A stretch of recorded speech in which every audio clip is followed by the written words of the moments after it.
Hubungan keluarga Prabowo dengan Megawati pun berlanjut setelah era reformasi. Bahkan Prabowo dan Megawati tercatat pernah berkoalisi dan berpasangan di kontestasi Pilpres. Di Pilpres 2009, Prabowo dan Megawati sepakat untuk berkoalisi dan maju sebagai pasangan Capres-Cawapres. Pasangan Ketua Umum Partai Demokrasi Indonesia Perjuangan atau PDIP, Megawati Soekarnoputri, dan Ketua Umum Partai Gerindra Prabowo Subianto sebagai Capres dan Cawapres ini lahir dari kesepakatan politik yang tak mudah. Kesepakatan tersebut kemudian dikenal publik lahir dari sebuah pertemuan yang kemudian dikenal sebagai perjanjian batu tulis. Perjanjian ini berisi 7 pasal dengan pasal pamungkas soal komitmen Ketum PDIP Megawati untuk mendukung pencalonan Prabowo Subianto di Pilpres 2014. Sayangnya, di pemilihan presiden 2009 tersebut, pasangan Megawati Prabowo hanya mampu meraup 26,8% suara. Pasangan ini hanya mampu berada di posisi kedua setelah pasangan Susilo Bambang Yudhoyono dan Budiono memenangi kontestasi.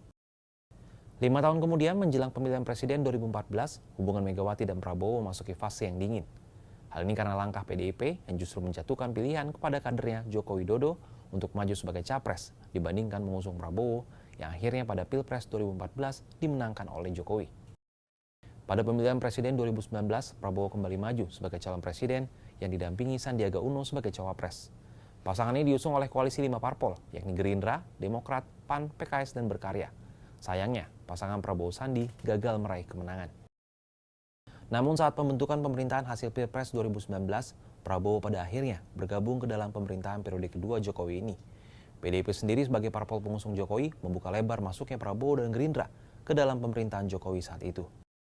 Pasca terbentuknya pemerintahan Prabowo Gibran yang memenangi kontestasi Pilpres 2024 dan PDIP belum resmi bergabung ke dalam pemerintah, rencana pertemuan Megawati dan Prabowo santer terdengar. Hingga akhirnya baru terwujud pada 7 April 2025.